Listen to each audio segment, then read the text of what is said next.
Moi je trouve ça dégueulasse, moi jamais tu me touches avec des mains comme ça. Je suis atteinte d'hyperhidrose, c'est une maladie qui se caractérise par la transpiration excessive. Ça touche différentes parties du corps, ça peut être les mains, les pieds, les aisselles, le visage, ça dépend des personnes. C'est embêtant par exemple quand on doit écrire, quand on doit toucher les gens. Ça me touche sur les mains, les pieds et les aisselles. Les mains ça va être tout ce qui est contact humain, tout ce qui est aussi manuel, toucher du papier, aussi pour le social, donc toucher des gens en hiver, qu'il fasse chaud ou froid, que moi je sois stressée, pas stressée, ça va être vraiment tout le temps. Chez moi je porte tout le temps des chaussettes pour éviter de glisser sur le carrelage. En primaire, ça me dérangeait, mais je regardais pas forcément les autres enfants pour me demander est-ce que eux ils transpirent autant que moi. Quand je rentrais de l'école le midi pour manger, en général, je me changeais. Au collège, j'ai commencé à me rendre compte que moi, c'était quand même plus que les autres. Aussi parce que les gens me posaient des questions. T'as des auréoles tout le temps, pourquoi tu transpires autant? Pourquoi tu mets un papier sous ta main quand t'écris? J'ai toujours pris la peine d'expliquer aux gens que je suis comme ça. C'est pas quelque chose que j'ai choisi, j'y peux rien. J'avais une amie au collège qui me demandait de pas la toucher parce que ça la dérangeait ou qui a peut-être déjà lâché un petit cri parce que je l'ai touchée sans faire exprès. J'ai eu des commentaires sur les réseaux de personnes qui disent moi je trouve ça dégueulasse, moi jamais tu me touches avec des mains comme ça, désolé mais tu peux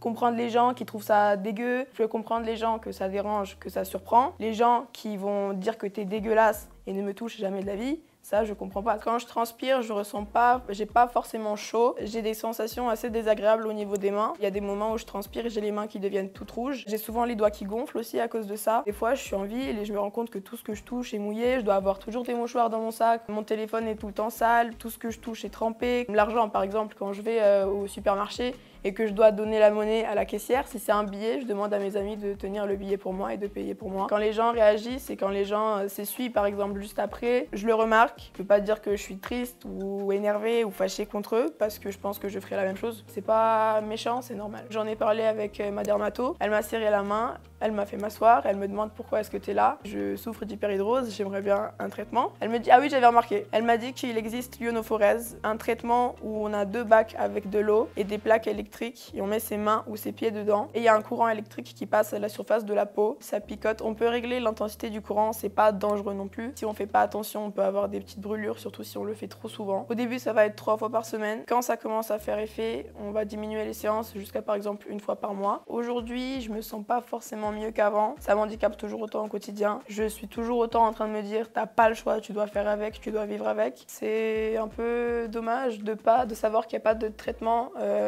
pour toute la vie, qui soit vraiment radical. J'aimerais bien qu'ils fassent des recherches là-dessus et qu'ils trouvent un traitement. Quand j'ai commencé à en parler sur les réseaux pendant le premier confinement, ce que je voulais, c'était que les gens comprennent ce que je ressens en leur montrant avec des images. J'avais besoin que les gens me comprennent parce que quand j'en parlais, ils avaient tendance à me dire tu dramatises la chose. J'en ai aussi parlé sur les réseaux pour que des personnes se reconnaissent là-dedans et c'est ce qui est arrivé. J'ai été vraiment surprise de voir le nombre de personnes qui traversent la même chose au quotidien. C'est pas une fatalité, on peut quand même faire sa vie avec ça. Faut juste apprendre à vivre avec, se dire qu'on n'est pas seul et qu'on peut en parler aussi et que ça fait du bien de savoir qu'on n'est pas tout seul et qu'il y a des gens qui traversent la même chose et qui ont les mêmes anecdotes, les mêmes expériences, les mêmes petites astuces, ça fait plaisir.